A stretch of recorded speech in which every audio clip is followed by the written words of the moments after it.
Good morning. Before we begin our program today, I would like to acknowledge that because we are all based in different cities and provinces across Canada, we are located in different Indigenous territories, some of which are covered by treaties. I encourage us all to take a moment to reflect upon and acknowledge the land upon which we are living.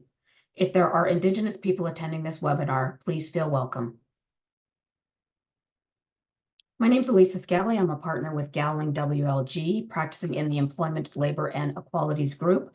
And on behalf of the Employment, Labor, and Equalities Group, I'd like to welcome you to the second webinar of our 2024 webinar series. Today's webinar will focus on the latest, but unfortunately not the greatest decision for employers, dealing with the enforceability of termination clauses, and that's the decision of DUFO and the Corporation of the Township of Ignace. In this decision, the Ontario court once again has invalidated a termination clause on the basis that the clause purports to violate minimum employment standards. Before we review that decision with you, our speakers will recap the value of a termination clause. Yes, there is still value in having a termination clause, and they'll provide you with a refresher on that seminal case that seems to have ignited this relentless attack on termination provisions. And they will, of course, provide you with guidance on where things stand now since the DUFO decision and provide you some guidance on how to mitigate risk. And to do that, we have with us today Chris Andre, Craig Stair, and Jordan Epstein. Craig comes to us from the Ottawa office, which is where I'm located. Jordan can be found in our Toronto office, and Chris is coming to us from Waterloo. All three of our speakers are members of our Employment, Labor, and Equalities team, and they focus their practice on employment law. Before we begin our program, just a few administrative items to deal with. The presentation today will be provided to everyone following the webinar. That will be delivered to you by email. The session is being recorded, so if you'd like to view the session again, you can view it by going to our webpage, and which will be linked in the chat. So that you can view it there, and any other webinar that we've previously presented in prior years and the first webinar of our 2024 series will also be found on that webpage. Finally, if you have questions, please drop them in the Q&A throughout the presentation, and our speakers are going to be doing their very best to address those questions for you throughout the webinar today. So I'd like to now pass it over to Jordan. Hi, good morning, everyone, and thank you for joining us today. This will be a timely and important discussion about contractual termination clauses. Here is the game plan on your screen right now, as Eliza so greatly just introduced. As she noted as well, we'll leave some time at the end of the presentation for some questions and answers. But please, we encourage you to submit questions throughout the presentation, and we'll try our best to answer them while we're speaking here. But first, a quick legal disclaimer. Despite being employment lawyers providing commentary regarding employment law topics, this presentation is not intended to be legal advice. As we're going to explain today, the case law in this area of law continues to develop rapidly. Our commentary today is, of course, subject to change as the law continues to change. Please connect with your friendly employment lawyers directly for up-to-date information, analysis, and help.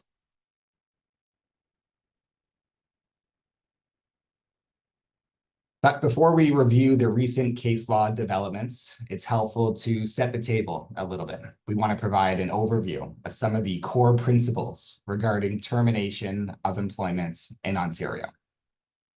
As a reminder, employers are permitted to terminate employment on a without cause basis by providing their employee with prior notice of termination or pay in lieu of notice. The length of the applicable termination notice period is determined by three different legal entitlements. The first is the minimum statutory requirements of the Ontario Employment Standards Act. Yes, we are located in Ontario. Each province has its own applicable employment standards legislation that's in place. The second is the termination clause of an employment contract. And third is the greater entitlements under the common law to reasonable notice of termination. Now, a few key points regarding these statutory minimums that you see on the screen here. One is that employees are essentially guaranteed to receive their ESA minimums upon a termination without cause. Two, employees do not need to sign any termination letters or release agreements in exchange for receiving their statutory entitlements. And three, employers must provide the employees full compensation entitlements during the statutory notice period. Now, this includes all wages, continuation of benefits, accrual of vacation pay, and any other remuneration that the employee would receive during the statutory notice period.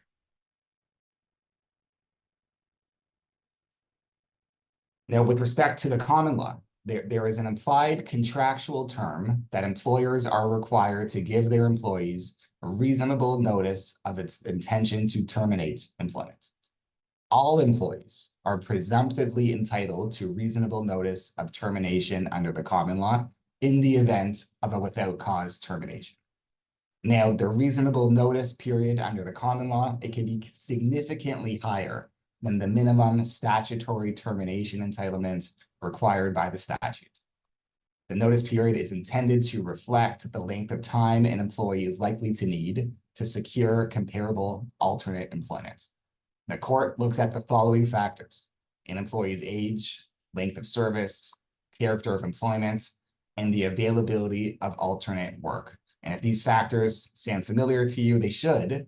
They are called the Bardell factors, named after a landmark decision from 1960 that's still referenced in just about every single wrongful dismissal lawsuit today. Now, 24 months, if we can go back to the common law slide, because it's such a meaty topic, we have to address it a little bit more. And notably, there used to be at least a notional cap on an upper limit of common law entitlements. In many cases, there were no employees in Ontario who received more than 24 months notice under the common law. However, this ceiling has recently been broken in exceptional circumstances. Now, a few notes about common law entitlements. One is a reminder that these entitlements are inclusive of and not in addition to the employee's ESA minimums. Second, without an enforceable termination clause, the calculation of pay in lieu of notice should include all compensation elements that an employee would receive had they remained working during the entire common law notice period. And this is where things get costly. For example, an employee must receive their salary, continuation of benefits, any RSP matching, commissions, bonus compensation, if applicable, etc. Now, the common law entitlements, they are subject to mitigation. This means that an employer's requirement to pay common law damages could be reduced by any alternate income that an employee earns within the termination notice period. So the mitigation element is the saving grace that might save you a little bit of money compared to the full common law entitlement. Next slide, please. Now, a critical warning about fixed term contracts. I should say warning in capital letters with an SOS alarm going off, because fixed term contracts are extremely risky. If an employer wants to terminate a fixed term contract before the end of the term, it can be exposed to potentially much greater liability than contracts for an indefinite term. And that's because employees are entitled to pay for the balance of the fixed term of the agreement. The employee's entitlement is considered liquidated damages, regardless of how early into the contract the termination takes place. And critically, unlike common law damages, these damages are not subject to mitigation. The fixed term contract damages are crystallized as of the termination date. And for these reasons, we have to stress that a well-drafted termination clause is absolutely necessary for fixed term employment contracts. So the value of a legally enforceable termination clause is clear. It provides clarity from the outset of the employment relationship. It allows both employee and employer to know how employment can be terminated even before it starts. In some cases, a termination clause that's well drafted could limit disputes and lead to a more civil termination process. If you consider the ESA minimums to be the floor, the common law is the ceiling of an employee's potential entitlements, the termination clause tries to put a cap on the entitlements at an amount that is less than the common law and often slightly more than the bare minimums of the ESA. So at the end of the day, a properly drafted termination clause can just save you money. How much money depends on each employee's situation, but let's look at a couple examples, please. So here's a common example for an indefinite term contract, a middle-aged, middle management employee with 4.5 years of service. For the purposes of this example, let's just look at a total annual salary without any other compensation elements. And the ESA minimums are quite low, $13,000, whereas the common law exposure is significant, $58,000 to $87,500. And there's no termination clause in this example, but you can expect that one would be drafted to limit entitlements much closer to the ESA minimums than to the common law. Some options, the termination clause could limit to the ESA minimums alone. Some cases we see termination clauses that provide for the ESA minimums plus 2 weeks in exchange for signing a release. In this case, the entitlement would be 6 weeks total. And another example, the termination clause might provide the employee with 2 weeks pay per year of completed service. And in this case, the example would be 8 weeks total for that termination clause. So even with a termination clause that provides greater than the ESA entitlements, it is still significantly less in most cases than the full common law exposure. Now, the value of the termination clause is even more apparent in the circumstances of a fixed term contract. And I think the difference in exposure speaks for itself. Now, this is not intended to be a scare tactic. It's simply the reality that employers face when they terminate a fixed term contract early. If you absolutely must use a fixed term employment contract, please make sure that the termination clause is recently reviewed by an employment lawyer. Now, my colleague Chris Andre is going to discuss some of the core principles when it comes to termination clauses. Thanks, Jordan. So when I was a baby lawyer many years ago, and we used to talk about contract principles, because the relationship between the employer and the employee is a contract. Legally, it's a contract. And so one of the fundamental concepts that we always talked about was, what was the intention of the parties? What did they intend to contract about? And what did they intend to agree upon? And the court traditionally would provide a reasonable interpretation of the language that was used by the parties to express their intention. And in some of those cases, the drafting may not have been precise. It may not have been perfect. And so what the court would do is drafting errors would be forgiven, so long as the intention of the parties was clear. From my perspective, those principles have been replaced, at least in the employment law context. Now courts have adopted a manner of interpretation which is focused solely on protecting the interests of employees. That approach to interpretation is grounded in a concept of inequality of bargaining power. Effectively, the employee has a disadvantaged position in trying to negotiate that original termination provision or that original employment agreement with the employer. The employer is always more knowledgeable, more experienced, more powerful in the context of the negotiations, and therefore the employee needs protection. They have expressly stated that the intention of the parties is not relevant. And so as someone who grew up with those sort of fundamental contractual approach to interpretation, it's a bit frustrating. And so the case and the Henderson and Slavkin case, it did not establish the concepts. It sort of compiled them, for lack of a better way of putting it, and it's specifically mentioned and outlined in the Dufault decision that we're going to talk about in detail. And so I'm relying on it to sort of give you some of the points. So the points that are distilled from that decision. So employees have less bargaining power than employers when employment agreements are being made. I think that generally speaking is probably accurate. So I'm not upset by that concept, but and the second point would be employees are likely unfamiliar with the ESA and unlikely to challenge termination clauses. I think the second part of that is not as true as the first. I think there probably is a general lack of understanding of the ESA, but I would suggest that there are many employers, of course, none of them who are our clients, but many employers are not familiar with the ESA in great detail. They know what's out there, they know the basics, but they may not know the detail.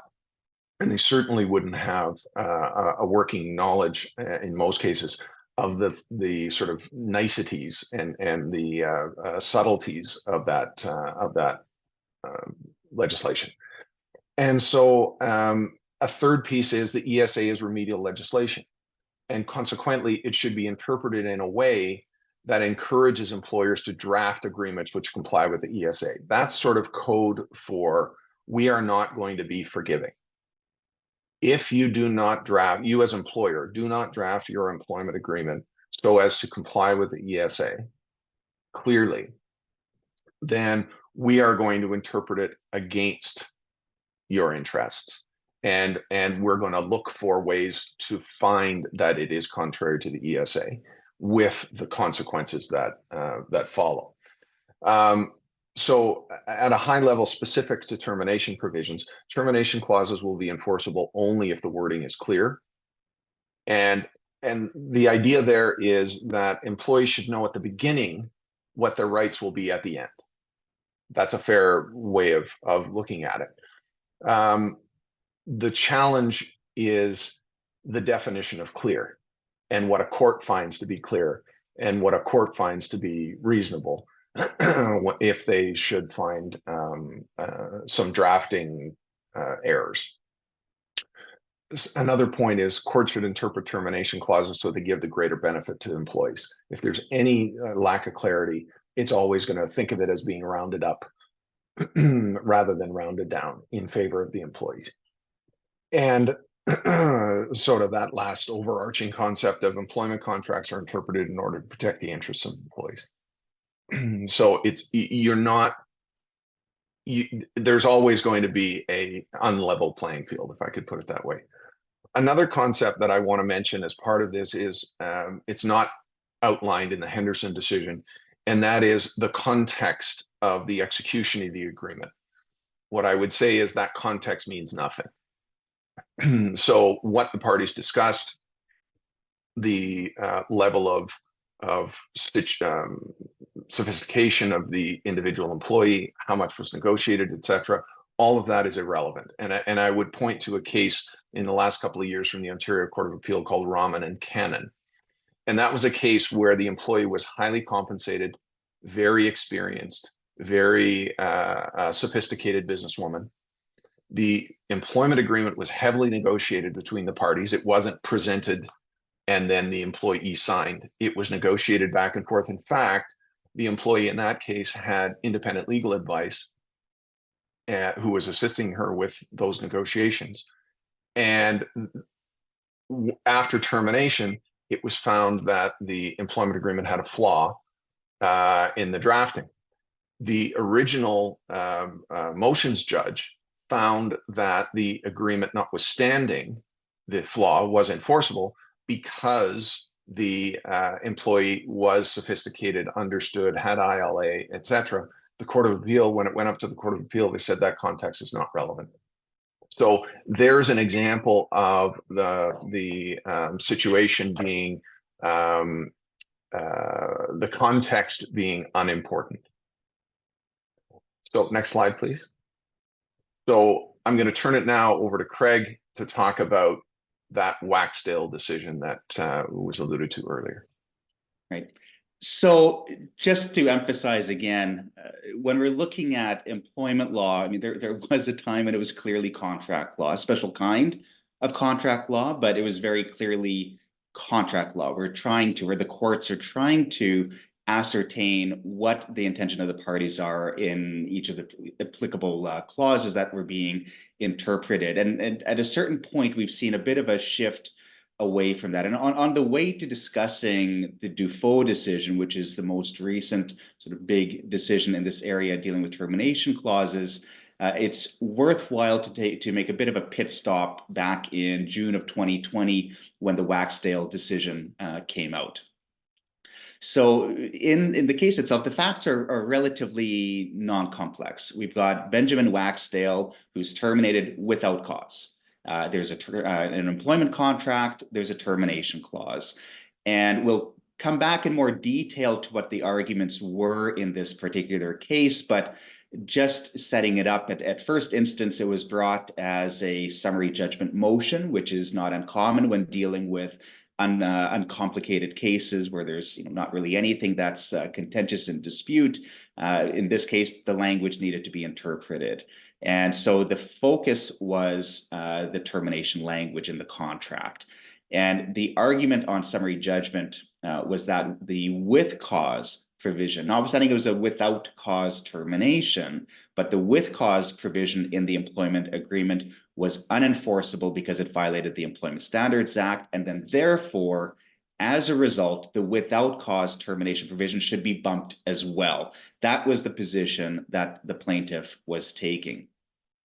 So if we look next at it's just cause. I mean, just to take a little next slide, please. When we take a look at what they were getting at in terms of the just cause provisions, just a reminder that in back up one slide, please. Okay, perfect. Sorry. So next slide. Sorry, I got mixed up here. But okay, so the Waksdale termination agreement or employment agreement included two distinct clauses: the termination without cause provision and the termination for cause provision. And sometimes we see agreements where those are contained within one paragraph, and that's one way to deal with it. But typically, and what we typically recommend is that these be broken out into two separate sections: a without cause provision and a for cause provision. In this particular case, the without cause provision complied with the Employment Standards Act requirements, and the employer conceded at the summary judgment motion that the termination for cause provision violated the Employment Standards Act requirements. So that was not in dispute. The language was acknowledged to be invalid. And so now looking at the next slide, looking at just cause, because that's, although it wasn't an issue in this particular case, it becomes a big issue as a result of the case. Ontario has two standards for just cause. We have the common law standard, which basically we're dealing at significant misconduct or gross incompetence, really significant behavior that demonstrates that the employment relationship just cannot possibly continue on, often involving conduct where the behavior is fundamentally inconsistent with the employee's obligations to the employer. The common law applies broadly and is in and of itself a very significant threshold in order to satisfy the just cause standard. If we take a look at the Employment Standards Act standard for cause, we know that the Employment Standards Act provides the minimum requirements for termination and sets out a standard for the few exceptions to the requirement of statutory termination pay and severance pay. Importantly, the Employment Standards Act does not itself use termination for cause or just cause language, but we do need to go to its regulations to find that carve out for the situations when an employee is not entitled to statutory termination entitlements. It looks like cause, but I would suggest it's a bit different. And the language that we're looking at in the regulations of the Employment Standards Act speak about willful misconduct, disobedience, or willful neglect of duty that is not trivial and not condoned by the employer. So, you know, very clear in terms of what would render an employee sort of ineligible for the termination entitlements otherwise set out in the Employment Standards Act as their minimum entitlements. So this is an extremely high threshold, higher than the just cause standard that we see, which is also, like I said, quite high. You can have just cause under the common law, but still fall short of the Employment Standards Act standard. And so you could have a situation where an employee is not entitled to common law notice of termination, but is entitled to their statutory termination pay and or severance pay. Also, of course, the only way to contract out of the common law for some lesser severance entitlement is through an enforceable contract.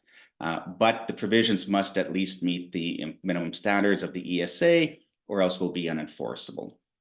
So looking at the outcome, or the summary judgment motion first, what the court determined was that non-compliance with the Employment Standards Act in one termination does not invalidate the entire employment agreement or the remainder of the provisions, you know, in terms of the termination clause itself. The remainder of the provisions remain valid and enforceable. So that was the decision from the court in the summary judgment motion. It was appealed, and in that case, the issue primarily was, you know, whether the termination without cause provision should be considered independently of the termination with cause provision. Does illegality of the with cause provision impact the legality of the without cause provision? And the court disagreed with what the lower court had done. And indicated that the employment contract must be interpreted as a whole, not piecemeal, that we need to take a look at the termination provision in particular as a whole. And if as a whole, it violates the Employment Standards Act, it's irrelevant whether the termination provisions are in the same section or not. And that it's irrelevant further that the employer was not even relying upon cause. And it does not matter that they were not even, you know, looking at the illegal with cause provision in the context of that particular termination.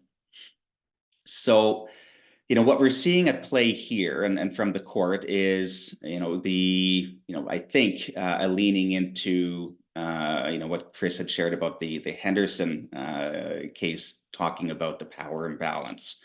The issue, though, I think is not all employees experience that significant power imbalance. Some, yes, but not every employee. And, you know, I think that the reasoning here in terms of, you know, providing, trying to compensate for that power imbalance in every case is that I think the reasoning aims down to sort of the expectation that employees have no idea what's going on with their rights, which I don't think is actually the case. But the other thing that the court mentioned in Waksdale is, well, it dealt with the severability provision that was in that termination clause as well. So basically saying, clause that says, you know, if this section is not valid or enforceable, that, you know, the court will strike it out and will deal with what's left. The courts are extremely reluctant and say today won't enforce those kinds of provisions.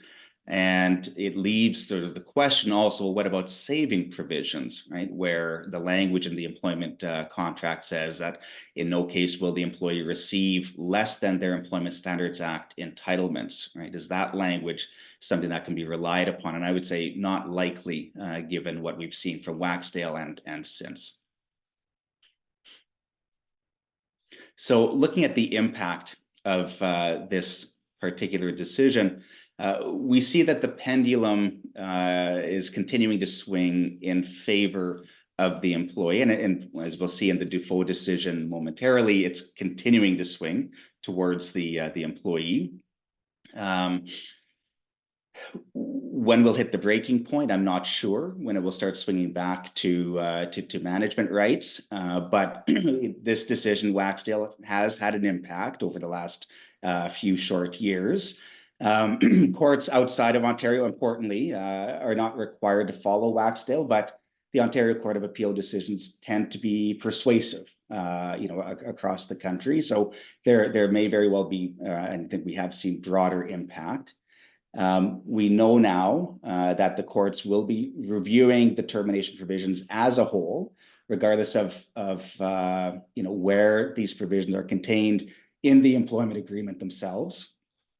So if you are dealing with termination provision, in your IP terms, or your anywhere else in the contract where there could be termination consequences, I think that that contract is susceptible if the termination provisions, elsewhere, not even in the termination provision itself, is found to be invalid and fails to meet the minimum requirements of the Employment Standards Act.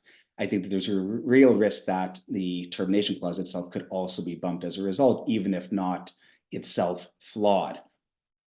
What we've seen also is that employees are more inclined to take a run at any termination clause, and are, I think, more buoyed in their attempts to continue to challenge the enforceability of these provisions, and a bit more actively and aggressively than what we've seen in the past. And certainly we expect, and again, we see it in the Dufault decision, that these termination clauses will continue to receive more scrutiny, and inevitably, unfortunately, this creates a great deal of uncertainty when drafting these provisions, but also at the time of termination.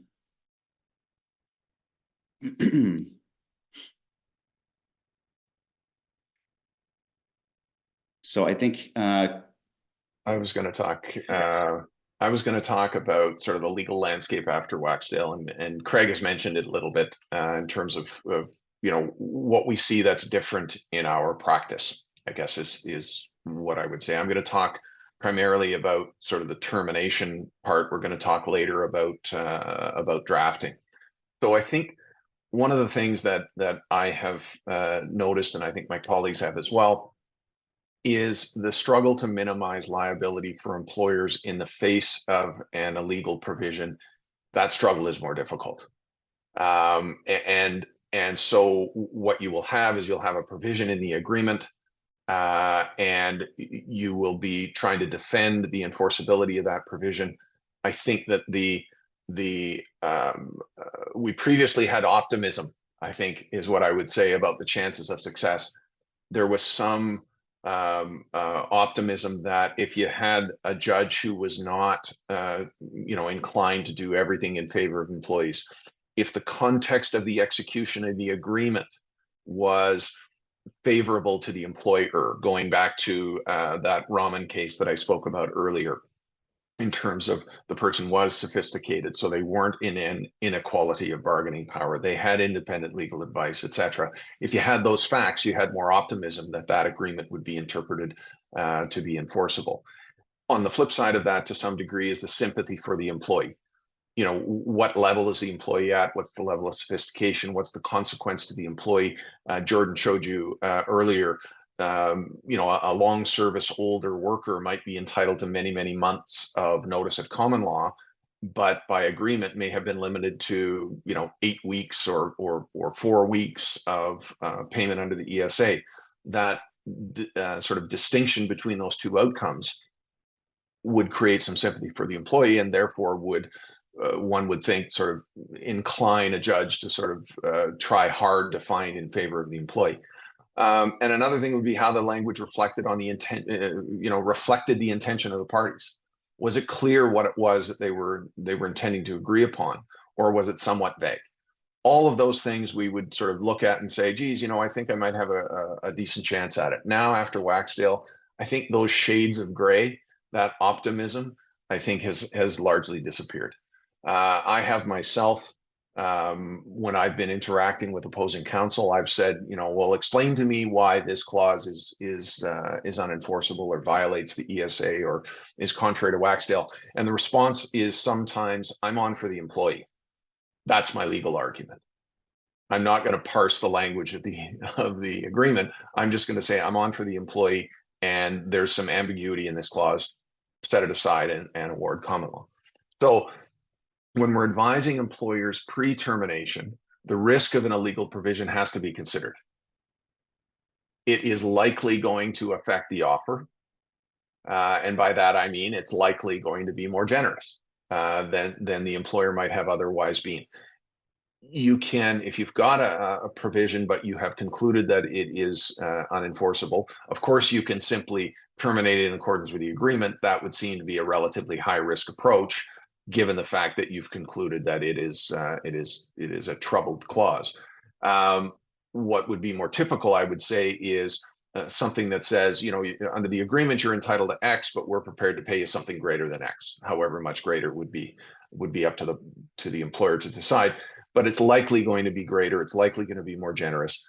And then the question arises with the employer, does that offer of something greater than what the contract requires, does that signal a lack of confidence? Is that going to sort of twig the employee to the fact that there's something wrong with the clause? Or are they going to be interpreting it as, my now ex-employer is being more generous than they're obligated to be? That sounds fair to me, and so maybe I'm going to accept that proposal. I would say, however, that those concepts have little impact on employee counsel. So advising post-termination, assuming that you've now got a demand letter that sort of indicates that the counsel for the employee has advised them that the clause is illegal or is likely to be found to be illegal, it really is difficult to cause plaintiff counsel to moderate their demands when they're confident that the common law is going to apply. What I have experienced is it often becomes a weighing of relevant factors. So what's the potential total liability? What are the chances that this employee is going to mitigate their damages? What's the cost of litigating to the end? A motion for summary judgment is not going to cost less than $25,000. It's probably going to cost significantly more than that. But when you're analyzing the offers that you're exchanging and what the potential liability is and where the plaintiff is in their negotiation, you have to factor those kinds of numbers in. And then the thing that I can never value for the client, only the client can value, is what is the value of avoiding the investment of time, energy, effort, and money in trying to litigate this clause, in trying to defend the position that the employer has that the clause is enforceable. And so those are things that need to be considered. That latter process, when you're negotiating with opposing counsel, it feels very similar to the landscape when there's no termination clause at all. Because what the court is doing is taking a position that if the clause doesn't apply, if the clause isn't binding, then we revert to the common law. As Craig said, Waksdale sweeps away the without cause termination provision, and it awards the common law. So in a common law scenario, you don't have a lot of tools in the toolbox to push back. It's really, what are the chances of mitigation, and what are the costs of proceeding through litigation? So I'm going to pause there. We'll go to the next slide. And so let's talk about the headliner, and we'll give that honor to Jordan. Yeah, thank you, Chris. Just to echo some of your great points that you made there regarding Waksdale. Like, Waksdale was really a game changer when it comes to the enforceability of termination clauses. We look at life before Waksdale and life after Waksdale when it comes to protecting our clients' business interests. And if the goal of the courts is to try to balance the power relationship between employer and employee, Waksdale was undoubtedly an empowering moment for the employee side, and particularly when it comes to negotiating severance packages post-termination, we have seen employees and their counsel emboldened by the Court of Appeal decision, and it has changed the landscape significantly. And what it appears is that Waksdale was simply just a progression of the cascading employee-friendly decisions that were coming before it. And since Waksdale, it has almost been a snowballing effect of an employee empowerment. And that's where we find ourselves today with this new case law decision in Dufault versus its corporation of the township of Ignace. And this is a decision that is hot off the press. It was released just about 2 months ago and has since sent a ripple effect across the employment law bar. And the facts here are straightforward. They were not even in dispute in the motion. And very simply, the employee commences employment a year into her tenure. The parties enter into a new employment agreement, this one for a fixed term ending on December 31, 2024. Shortly thereafter, employment is terminated, effective immediately on a without cause basis. The employee had about 1 year and 3 months service by the termination date. Consequently, the employer provides 2 weeks pay, 2 weeks continuation of benefits. We know that 2 weeks is the minimum statutory entitlements under the ESA. In this case, it's also the amount stipulated in the without cause termination clause of the employment contract.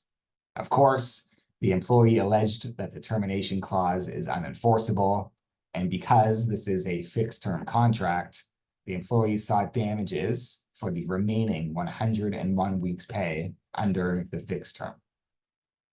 Now, given the facts in this matter were not in dispute, the entire case came down to a review of the specific language of the contractual termination clause. So let's take a look at that language. So like most employment agreements, this termination clause had 2 main provisions. One regarding for termination for just cause, and the other addressing termination in the circumstances without such cause. And the just cause provision is provided on this slide below. It tries to allow for summary dismissal at any time with no further payments of any nature in the event of termination for cause. So there's no precise definition of the term cause in this agreement, but there's an indication that it shall include 1, performance issues, and 2, willful negligence or disobedience that's not condoned or resulting in damages. Now, let's take a look at the without cause termination provision.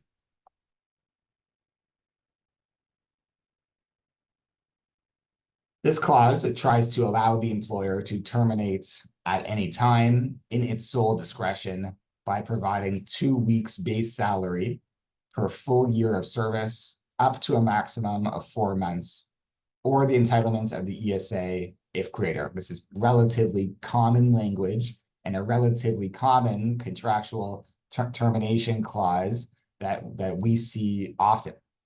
But let's look at what the court thought about this language. The termination clause was found to be not legally enforceable. And as a result, because this was a fixed term contract, the employee was entitled to damages for the balance of the fixed term. $157,000 in this case for an employee that was working for just over 1 year total. And there were 3 reasons for the judge's decision. First, the for cause provision had the potential to breach the ESA by permitting the employer to terminate without notice or pay for a lower standard than the ESA allows.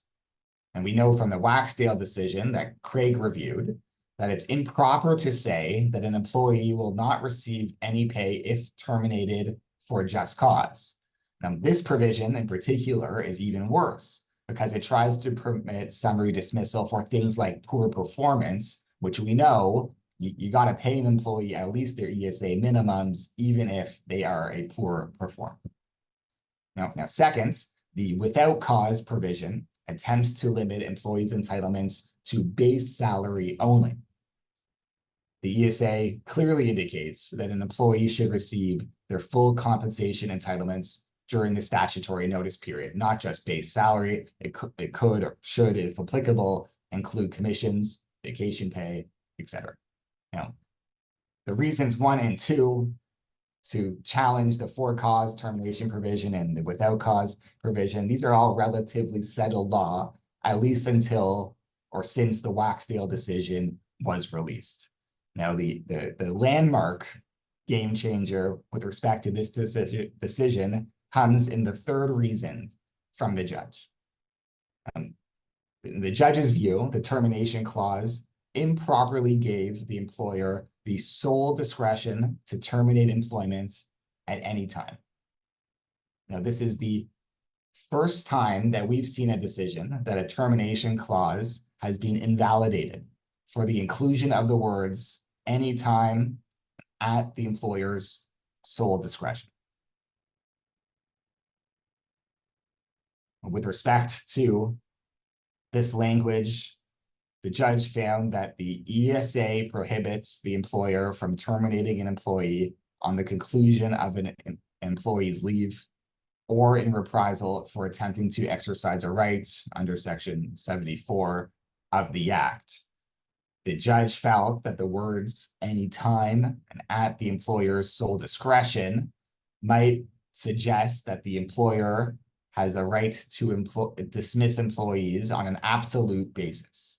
And for that reason, the judge in this case has sent shockwaves through the employment law bar with respect to her analysis of these specific words, anytime and at the employer's sole discretion.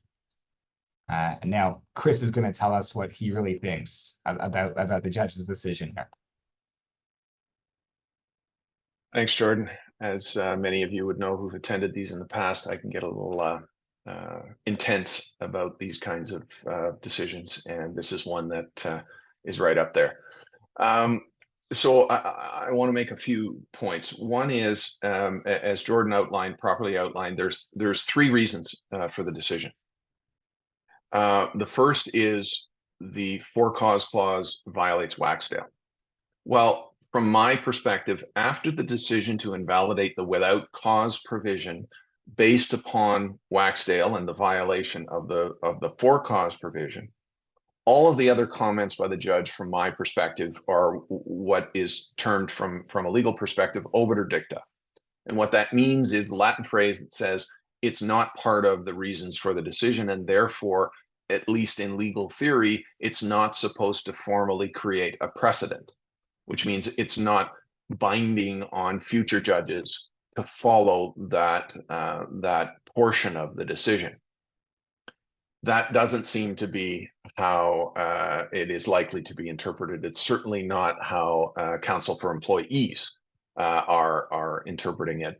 And I'm not going to try and convince you that it's not influential. And from my perspective, based on what we've seen since the decision was released, it's likely to be highly influential. But one of the responses that we're going to provide is that isn't a decision that's binding. But I don't know that we're going to get very, very far. The other things that are troubling about the decision are the court frankly made just incorrect decisions. From my perspective, the comments about base salary are wrong. The clause, when you read it, it was obviously, the reference to base salary was obviously a mechanism to calculate an amount that was payable to the employee upon termination. It wasn't an effort to exclude the employee's entitlement to other amounts. And in fact, it expressly states that the employee will receive the greater of 2 weeks base salary per year to a maximum of 4 months, or the ESA. So obviously there's no intention to contract out of the ESA, because it specifically mentions the ESA in the sentence that is also includes the words base salary. So it was intended, I'm confident, to be a method of calculation. If we take 2 weeks base salary per year of service and we set that beside whatever the ESA entitlement is, and the 2 weeks base salary is higher, that's what the employee gets. If that number is lower, then they get the ESA. That was the intention. And yet the judge in this case found that the reference to base salary invalidated the provision. I strongly disagree.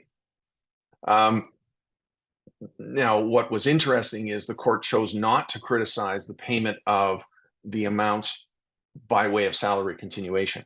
That actually is a violation of the ESA, but there was no mention by the court of that violation in the without cause clause. So for those of you who have agreements that say we will pay whatever it is that we owe by way of salary continuation, commencing on the termination date and continuing until all amounts have been paid, that is a problematic provision, because the termination pay under the ESA is expressly required to be paid within 7 days or on the next regular payroll. And so the court overlooked that criticism and focused on the base salary criticism. A second thing that I think is troubling is the comments about vacation pay are wrong, frankly. Vacation pay is not wages.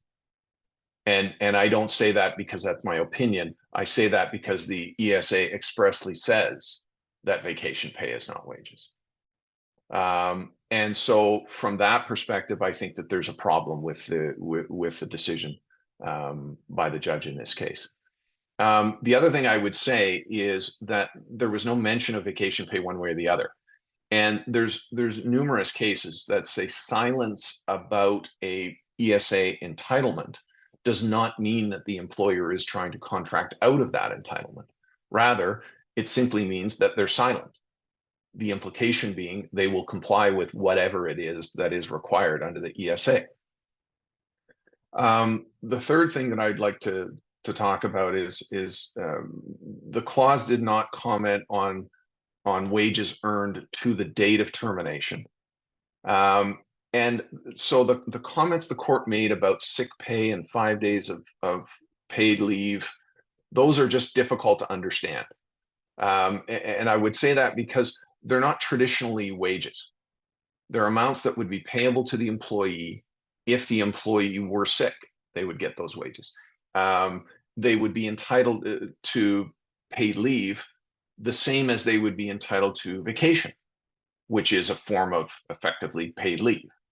And so it's difficult to understand why the court found the failure to mention sick pay and vacation pay as forms of what they defined as wages, and found that somehow undermined the termination provision. I think they would fall into the same category as vacation in terms of paid time off. And we have a decision from the Ontario Court of Appeal back in 1995. So talk about the OG. And it said vacation pay during the notice period is not compensable. You have to pay vacation pay during the statutory period, the termination pay period, the statutory pay in lieu of notice period. But thereafter, there's no entitlement to vacation pay. I would argue that sick pay and these 5 days of unpaid leave are in the same category. And so I think that those comments were also troubling. I'm going to focus in now on sort of the reason that this case is notable, and that's the reference to sole discretion to terminate is contrary to the ESA leave of absence protections. With respect, that's just wrong. The language in the ESA says the act prohibits the employer from terminating an employee on the conclusion of an employee's leave or in reprisal for attempting to exercise a right under the act. Sorry, that was the quote from the court. But in section 53 sub 2 of the ESA, which is at the end of the leave of absence provisions, it says that the employer may terminate if the employment of the employee is ended solely for reasons unrelated to the leave. So the obvious example would be someone is away on a leave of absence and there is a restructuring within the organization. That employee's position is eliminated along with presumably others.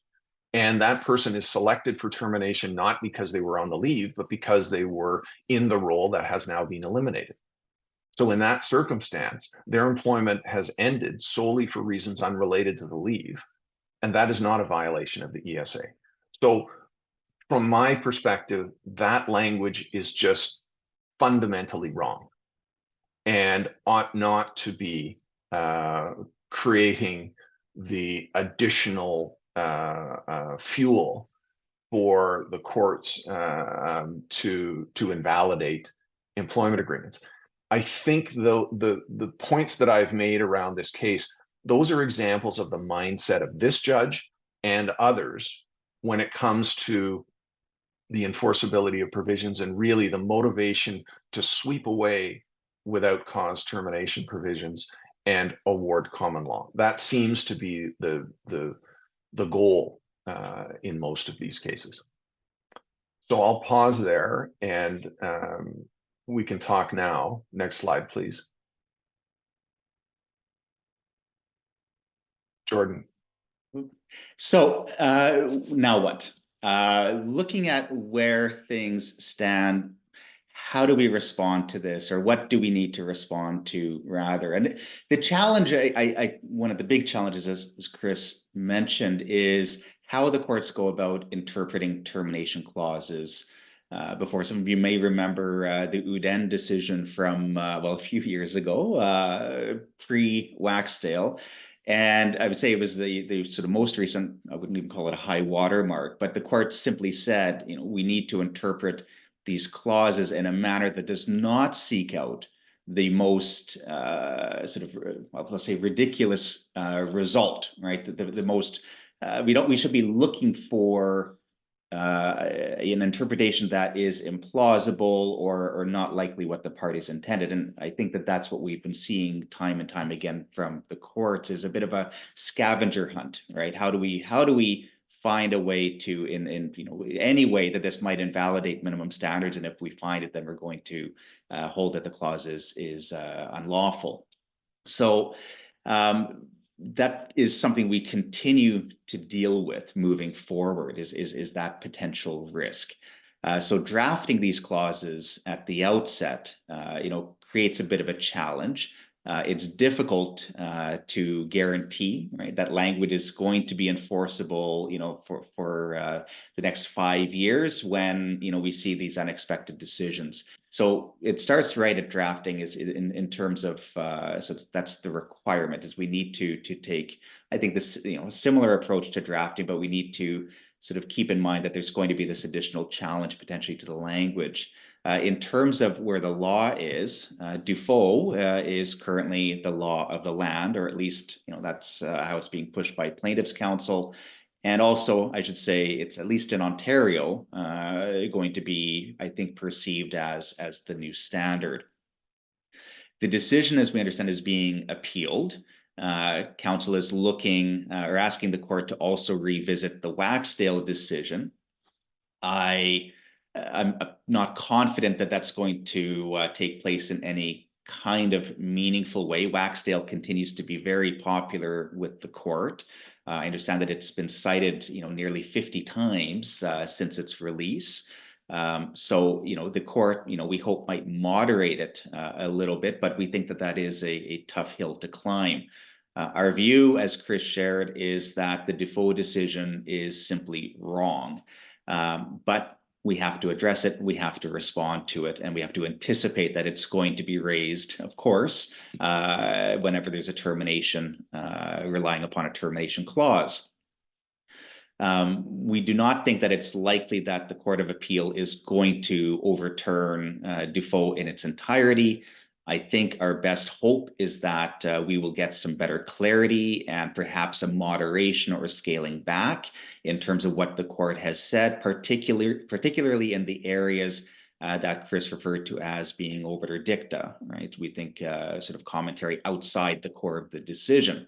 We're hoping that the Court of Appeal will address that and provide clarity. We do not think that it is clear enough to bump any clause that includes, you know, either any time or the language sole discretion. But, you know, if those words are currently used in your employment agreement, we will want to consider revising that or at least addressing it. So overall, the assault on termination clauses by the court continues. There is less predictability, and we are managing that in the language that we are using with our revised termination provisions. It's increasingly difficult to enforce a termination clause today, and you can expect that whenever there is a termination clause that's being relied upon, plaintiff's counsel will take a run at it. But of course, that does not mean that we buckle at every demand letter received from a plaintiff side firm.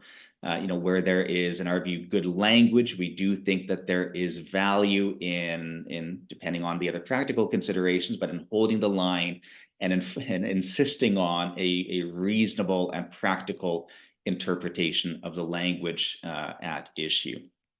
So that basically is where things are as we see them, and we'll turn next to how do we respond? What do we do next? Yeah, my message to clients is to roll with the punches. Do not be too discouraged by the court's constant attacks on termination clause. While difficult, extremely difficult, it seems, it is still possible to draft a legally enforceable termination clause. As Craig said, at the very least, a well-drafted clause, even if slightly imperfect, it could still provide strategic leverage when negotiating severance package. And here comes our public service announcement, and that's to help us help you update your employment contracts and minimize your risks. This is an opportune time to review employment contracts right now as a result of the default decision. This is also an excellent reminder that you have to review your contracts on a regular basis to keep up with these legal developments. Believe me that we share in your frustrations. In many cases, a great employment contract that we drafted just last year now has some newfound risk due to the default decision. But we hope it's clear that a properly drafted termination clause can potentially save you tens of thousands of dollars in termination exposure for each employee. So a small investment now in legal fees and resources and internally to update your contracts could provide significant savings in the future. But a common question that we get is, what do you do for your active employees that don't have enforceable termination clauses? Now, how do you get them on better, stronger termination provisions? And Chris will walk you through that. Thanks, Jordan. So going back to first principles, the relationship between the employer and the employee is a contract. And so when either party wishes to vary the terms of the contract, modify the terms of the contract, unless it's sort of relatively minor things, and every employment agreement, every employment relationship, and when I use the word contract, I don't necessarily mean a piece of paper. I'm talking about the legal relationship between the employer and the employee. That contract will adapt over the course of time. And obvious examples are people get annual compensation increases. That is a variation to the contract of employment. Now, it is not, in theory, unilateral. The employer is offering that increase. It is a rare scenario where the employee declines, but that is an example of a variation to the contract of employment. Neither party is feeling as though they have been unduly imposed upon, and so the variation is enforceable as between the two. But there are other circumstances, and termination provisions would obviously be one of them, where the employer wants something from the employee, i.e., specifically enforceable termination provisions, which reduce the employee's right from something less than common law. And Jordan mentioned it earlier. Think of ESA as the floor, think of the common law as the ceiling. From a legal perspective, you can take that ceiling and push it all the way down to the floor. You cannot push it into the basement, but you can push it all the way down to the floor. And so those termination provisions are usually an attempt by the employer to take that common law liability and push it down to something that is both often lesser, but even more importantly, from my perspective, predictable. There is a formula of some sort in that termination provision, which allows the employer to say, if I terminate this employee's employment at this point in our relationship, it will cost X. Do I want to make that business decision? Do I want to incur that expense? That's what termination provisions do, separate and apart from reducing the potential liability. But in order for the parties to enter into a binding variation, just as it is important to enter into a binding contract in the first place, there are three elements: the offer, the acceptance. Think of the offer being the employer's offer of employment, the acceptance being the employee's signature on the acceptance line. But the third element is consideration. Consideration is just a fancy legal word for value. Each party receives something of value to them when they entered into the contract, such that the law will enforce that contract.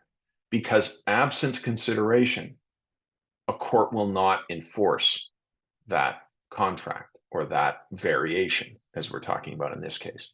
So what you as employers need to do is you need to determine what is the consideration that I am prepared to provide to the employee in order to support, in order to ensure the enforceability of the variation of the contract that I am looking for. Typically, it's termination provisions. It could also be the employee signing a non-solicitation agreement or a confidentiality agreement or an assignment of intellectual property rights agreement. Those are other examples where you want to have a binding variation to the existing terms of employment. So consideration can be anything of value. When I was in law school, we talked about cases where they said a peppercorn was good consideration. I suggest in 2024, we give more than a peppercorn. There's a bunch of case law, including Supreme Court of Canada case law, that says the court is not supposed to inquire into the adequacy of the consideration, only whether it is present. That sounds great, and I support it 100%, but that is not my experience. My experience is the less consideration you give, the more scrutiny that variation will be subject to. So give an example of what kind of consideration we're talking about. It could be $200. That is a significant sum of money. It could be $500. That is a significant sum of money, particularly to employees who are earning less than, some of the employees that we've been talking about, earning $150,000. $200 probably isn't going to change the way that they behave. Well, for someone who is making a third of that, it may very well change the way that they behave. And so but in order to determine what is sort of adequate consideration, there shouldn't be any from a legal perspective, but I think practically we have to recognize it needs to be something more than the small amount. In terms of the reason that we need that to be expressed, and I would strongly encourage that it be expressly set out in the agreement itself. In consideration for you signing this agreement, we are prepared to pay you X. We are prepared to provide you with X. Could be access to a bonus plan, could be access to benefits they don't already have, participation in some sort of an equity plan. Those are all examples of good consideration. The most obvious is we're prepared to promote you into a different provision or into a different position, which brings with it higher compensation, higher status, whatever it may be. We are prepared to offer you that position on the terms of this written agreement. So in order to accept that promotion, you need to sign this agreement. That would be an example. So some examples that probably don't work. Examples of consideration that probably don't work, or strategies to implement. One is the giving of notice. And this is something that used to be quite common, and it does work in some jurisdictions. Ontario is not one of them. And so what happens is the employer says to the employee, I am giving you notice today that 6 months from now, 12 months from now, however long into the future, I am changing the terms of your employment to include this provision, or you are bound by this agreement or this policy. That giving of notice without more is not likely to form a binding variation to the contract of employment. There was a case about 20 plus years ago. And what happened in the case, it's called Ronco, starts with a W. The employer gave notice of a change of termination provision. The employee shortly thereafter said, I do not accept that change. And the employer said, well, too bad for you, that's the deal. So then I think they gave 2 years notice in that case. So at the end of the 2 years, the employer said, I just want to remind you, this is now the binding provision. The employer said, no, it's not. I told you a long time ago that I'm not being bound by that. Not shockingly, the relationship broke down. The employee sued for wrongful dismissal. The employer tried to rely on the termination provision that he had given 2 years notice of. And the Court of Appeal said, no, you cannot rely on that. The employee told you that they were not going to be bound by it. And therefore, at that point, you needed to take some other steps in order for that contract to be, or that variation to be enforceable. In that case, what the Court of Appeal suggested was the employer should have replied with, okay, well then we're firing you. We're terminating your employment at the end of that 2 year period.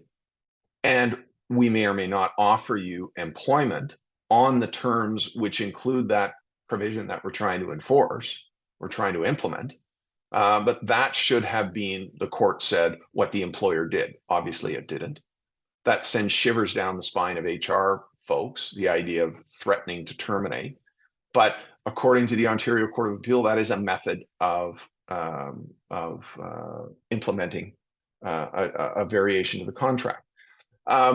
What I will say to you is, and you will see this in many agreements, and we see it all the time from particularly clients who are from the US, where the agreement will say, in consideration for your continued employment and the fact that we're continuing to pay you salary and benefits and et cetera, you are now bound by this this change, this variation to the agreement. That, without more, will not be enforceable. And the reason is because the employee is already entitled to all of those things. They're already entitled to their employment and their salary and their benefits, et cetera. You're giving them nothing new, and therefore it does not form good consideration. Consideration needs to be something that the employee is not already entitled to. So I'm going to stop there, and we're going to talk a little bit about other steps to address these issues. So how do we deal with this this scenario right now that we find ourselves in post Dufault? Much of the response is what we've been doing for the last few years. I mean, number one, you've got a termination clause in an existing employment agreement. You have your templates that you use year to year. Do not set it and forget it. What you need to be doing, if you're not already doing so, is a regular review of the termination provisions within the contract. I would suggest that these should be done at least on an annual basis, given how quickly things are changing. If they need to be updated, we need to update the language to respond to some of these changes that, you know, are, like I say, are happening with some frequency now from the courts. And then, of course, we're looking at what Chris just talked about in terms of ensuring there's also good, fresh consideration for changing the terms of any existing employees that are on your existing paperwork. So that is a review that we highly recommend, happen, like I say, on a regular interval. And I would be suggesting, on an annual basis these days. Looking at your existing paperwork, do a search of what language is currently in there. Look for what we call dangerous language, dangerous terminology. How are your cause and just cause provisions worded? what do they refer to? Are they taking into account the statutory threshold for what we can, colloquially call cause under the Employment Standards Act? Do your just cause provisions include a lengthy list of examples of what is deemed to be cause? Immediately when I see those, I think there's a tremendous amount of risk, because inevitably there is something in that list that is not properly cause and does not meet perhaps even the common law standard, and certainly not the statutory standard that is required. Take a look at your without cause provisions as well, and what language do they include? When we take a look at Dufault, we see the at any time, we see in sole discretion, those phrases being used. Now, in our view, those terms are just, I mean, probably just fine, except the court has recently said, well, maybe not. And so, is either of those, one but not the other, does that mean the language is okay? I wouldn't confidently say so today. If you have both, is the language going to be okay? You're certainly going to get a demand letter from plaintiff's counsel pointing exactly at that, saying that that language together is fatal. So there's certainly some risk there, at least until a time that we get some better clarification, hopefully, from the Court of Appeal. Take a look at any reference to probationary periods. What is the duration of those probationary periods? What's the consequence within those probationary periods? The Employment Standards Act, again, does not refer to probation, but looking at ESA minimum entitlements, in order to be entitled to statutory entitlements, the employee has to be employed for 3 months or more. We, again, colloquially call that a probationary period. It's not really. But how are the termination clauses dealing with that? And if you have a clause that says a probation continues for 6 months, and we can terminate your employment at any time without notice during that period of time, that's going to be problematic. And even if it's entirely separate from your without cause provision and your for cause provision, based on what we see from the court recently, it's likely to bump the entire termination provisions out of the contract. Take a look at the entire contract itself. Play Where's Waldo. So are there any other sections, not purely the termination clause, but are there any other sections within the employment agreement where termination is contemplated? And if it's in some other place in the contract, we need to take a look at that language. Is it enforceable? Is it not? Because again, if it's not enforceable, based on what we see in Dufault, it will have likely the effect of bumping out your termination provisions as also being in whole invalid. So that's the exercise that we find ourselves in right now that we encourage you to do. We're happy to assist with that. But this does require some attention and likely, potentially some modification of existing paperwork. Thanks, Greg. I'm going to jump in on that same slide and add a couple of comments. For those of you who attended our Waterloo client seminar in the fall, you would have heard some of this. In that presentation, I went through some case law that talks not just about the employment agreement, but there are examples out there in the case law where the problematic language, the reference to cause, the reference to termination, without notice, was included in schedules to the agreement. So it can be included in the confidentiality agreement. It might be included in the non-solicitation agreement, which may form schedules to your employment agreement. You need to look even further, and that is into your policies. There are some cases out there that talk about this same issue arising because somewhere in your handbook or your manual, it says if you violate this provision, you can be terminated without notice or pay in lieu of notice. And so plaintiff counsel are motivated to look at all of those sources in this sort of Where's Waldo exercise of trying to find something that violates the ESA so that they can sweep away the without cause termination provisions. So I'm going to encourage you to broaden the scope of the search and look there. Another case that I referred to was, it's an independent contractor context, but in that case, the individual was found by the court to have been a employee rather than an independent contractor, which was the intention of the parties.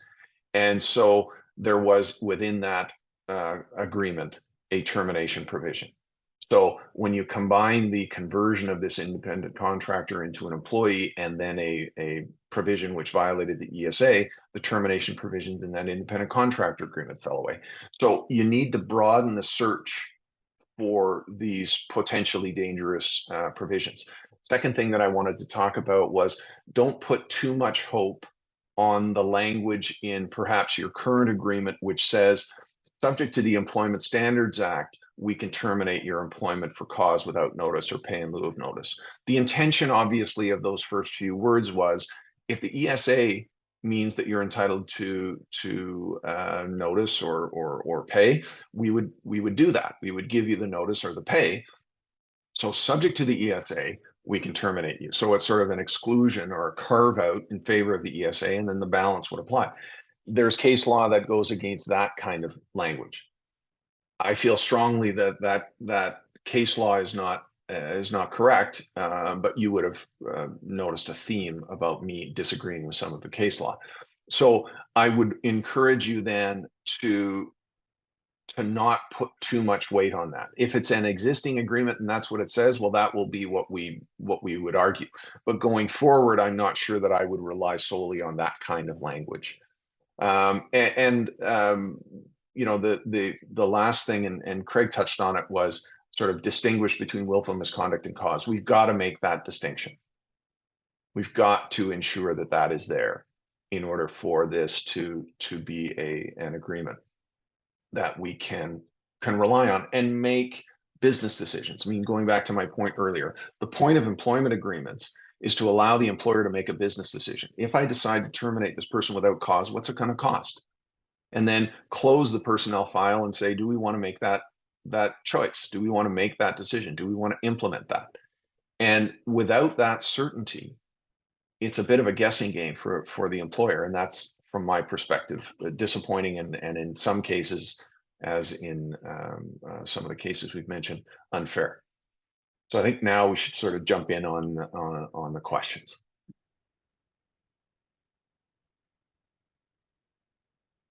Thank you, Jordan, Chris, and Craig. We do have a couple questions, and we do have some time to answer some of those questions. I'm going to start with this question. If you have a long service employee that does not have a termination clause in their employment agreement, and you present a new agreement to them that limits their entitlements to ESA, do you have an obligation to notify that employee that their entitlements are being reduced as part of that new agreement? Yeah, with that situation, it's of course a challenge. I mean, number one, you're going to want to ensure there's fresh consideration over the change being proposed, as Chris outlined in detail. And again, I used to subscribe to the peppercorn school of thought. I'm modifying that view given the last few years here, but you want to make sure there's meaningful consideration, number one. Number two, the commentary from the court, and I think right now this is largely obiter dicta, so outside of binding law, but I think looking at where the trend lines are heading, I think that we all need to be very cognizant of it, is that there's an expectation that clauses that are less favorable or may limit rights of the employee should be brought to their attention.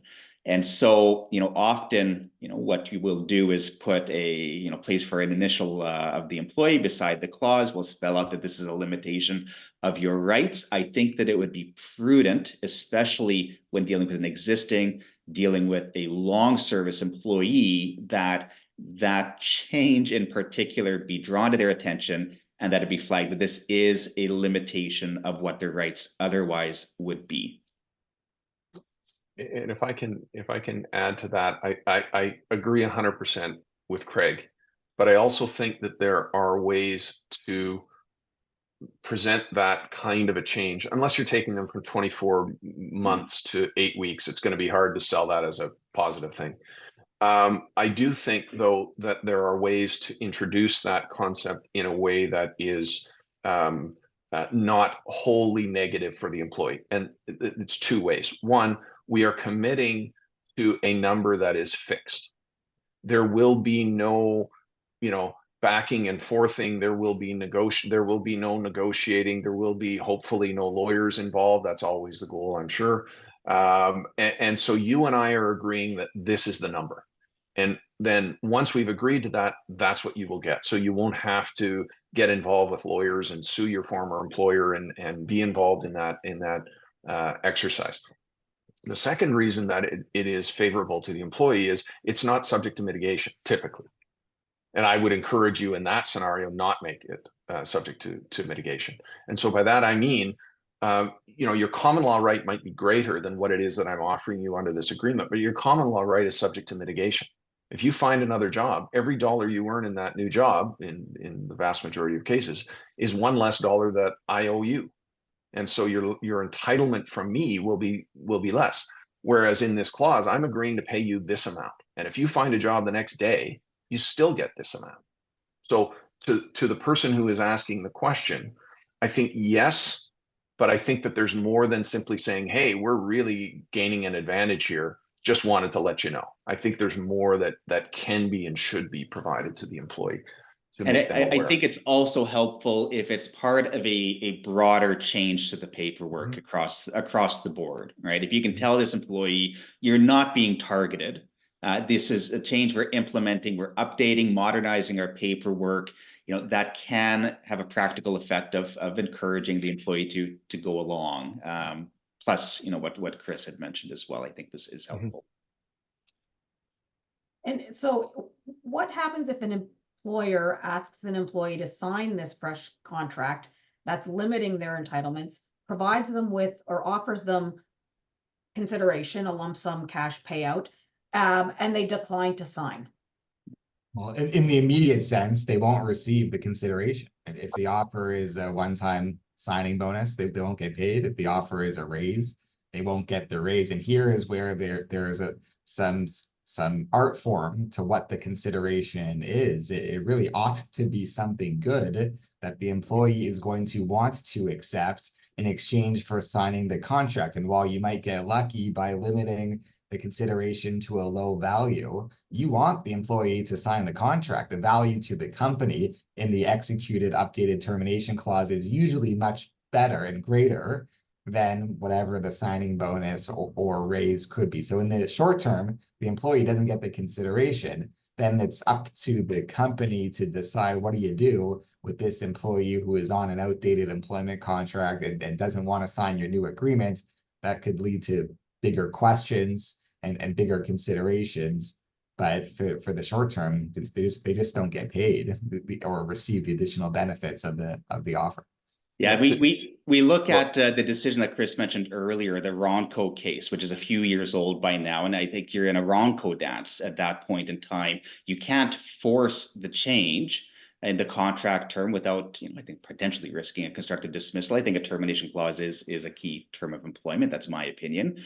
And so if the employee is not agreeing to voluntarily accept the new terms, I think it would be risky to force it and then say these are your terms of employment. I think at that point in time, if you really do want to implement the new terms, you have to provide the employee with notice of termination based on what their current termination entitlements would be. It would be working notice, of course. You would communicate to the employee, we don't want to lose you, but we're terminating this contract with an offer of new employment at the end of this working notice period, which is this current document that we've been asking you to sign. Now, it creates some practical challenges, of course, that we don't have time to go into it in any detail, but you can see it creates at least a little bit of discomfort when you have to go through that scenario. But you have the option of just keeping the employee in place, continue to manage that risk. Or if you really do want to force the implementation, you do have to go through a bit of a process to properly get their acceptance to the new terms. And to be clear, their refusal to sign is not willful misconduct. It's not cause. It is simply, I'm not prepared to agree to this variation to my terms of employment. The employer then has the ball back in their court, and they've got to make the kind of choices that Craig was discussing. Thank you. Those are all very good points.